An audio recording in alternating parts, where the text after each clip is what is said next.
நண்பர்களே, நம்ம தம்பி வண்டி மாட்டிக்கிருச்சு. என்னென்னவோ பண்ணி பார்த்தா எடுக்க முடியல. பொக்கலையை கூட்டு வந்து எடுக்கிறோம். ஆமா நண்பர்களே, உங்களால முடிஞ்ச நிதி உதவி அனுப்பி விடுங்க.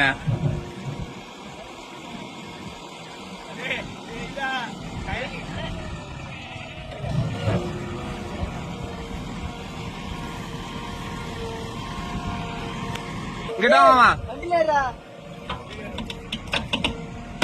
மாமா மாமா ரோப் வந்துச்சுன்னா